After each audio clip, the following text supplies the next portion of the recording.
Our conversation is with Mr. Yuri Alexandrovich Bezmenov. Mr. Bezmenov was born in 1939 in a suburb of Moscow. He was the son of a high-ranking Soviet Army officer. He was educated in the elite schools inside the Soviet Union and became an expert in Indian culture and Indian languages. He had an outstanding career with Novosti, which was the, and still is, I should say, the press arm or the press agency of the Soviet Union. It turns out that this is also a front for the KGB. He escaped to the West in 1970 after becoming totally disgusted with the Soviet system, and he did this at great risk to his life. He certainly is one of the world's outstanding experts on the subject of Soviet propaganda and disinformation and active measures. When the Soviets use the phrase ideological subversion, what do they mean by it? Ideological subversion is the process which is legitimate, overt, and open. You can see it with your own eyes. All you have to do, all American mass media has to do, is to unplug their bananas from their ears, open up their eyes, and they can see it. There is no mystery. There is nothing to do with espionage. I know that espionage intelligence gathering looks more romantic. It sells more deodorants through the advertising, probably. That's why your Hollywood producers are so crazy about James Bond type of thrillers. But in reality, the main emphasis of the KGB is not in the area of intelligence at all. According to my opinion and opinion of many defectors of my caliber, only about 15% of time, money, and manpower is spent on espionage as such. The other 85% is a slow process which we call either ideological subversion or active measures, активные мероприятия in the language of the KGB, or psychological warfare. What it basically means is to change the perception of reality of every American to such an extent that despite of the abundance of information, no one is able to come to sensible conclusions in the interests of defending themselves, their families, their community, and their country.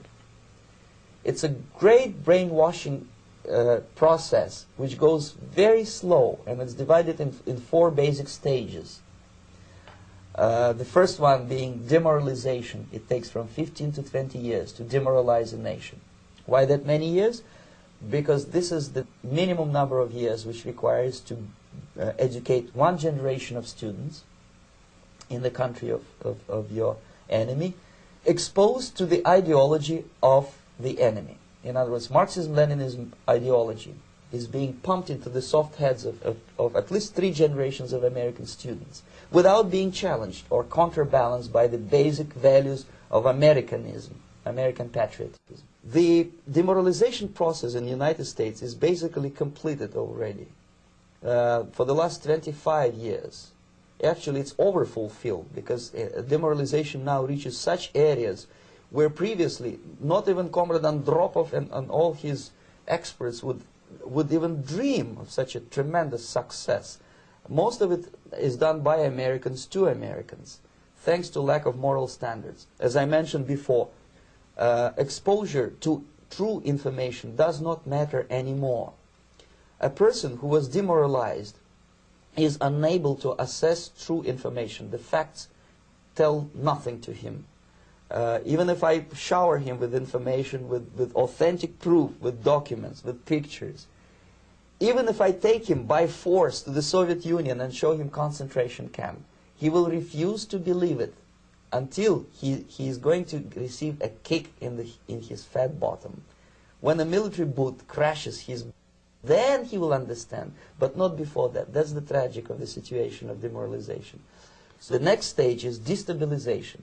This time, subverter does not care about your ideas and the patterns of your consumption. Whether you eat junk food and get fat and flabby, it doesn't matter anymore. This time, and it takes only from 2 to 5 years to destabilize a nation, what matters is essentials: economy, foreign relations, defense systems.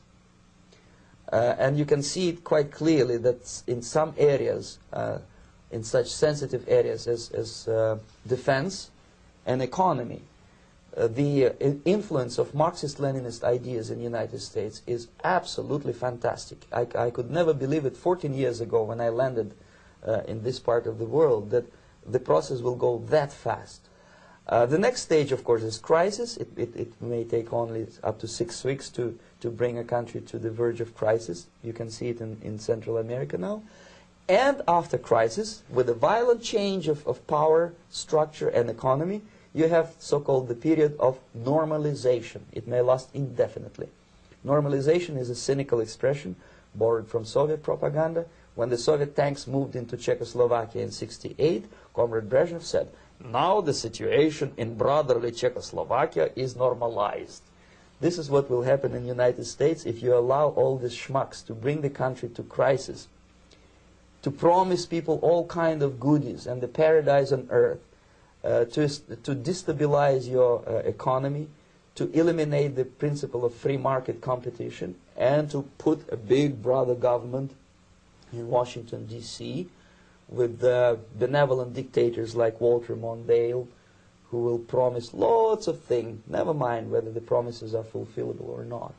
Your leftists in the United States, all these professors and all these beautiful civil rights defenders, they are instrumental in the process of the subversion only to destabilize the nation. When their job is completed, they are not needed anymore. They know too much. Some of them, when they get disillusioned, when they see that Marxist-Leninists come to power, obviously they get offended. They think that they will come to power. That will never happen, of course. They will be lined up against the wall and shot. But they may turn into the most bitter enemies of Marxist-Leninists when they come to power. And that's what happened in Nicaragua. You remember most of these former Marxist-Leninists were either put to prison or one of them split, and now he's working against Sandinistas. It happened in Grenada when Maurice Bishop was already a Marxist. He was executed by a new Marxist who was more Marxist than this Marxist. Same happened in Afghanistan when first there was Taraki, he was killed by Amin, then Amin was killed by Babrak Karmal with the help of KGB.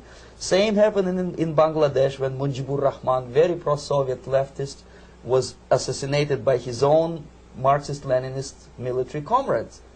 It's the same pattern everywhere. It's divided in 4 basic stages: demoralization, destabilization, crisis, normalization. They will be lined up against the wall and shot, wall and shot, wall and shot.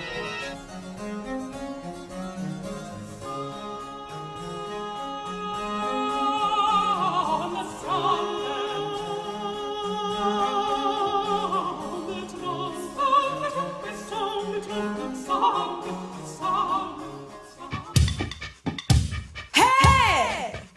Is this my turn? You want me to sing?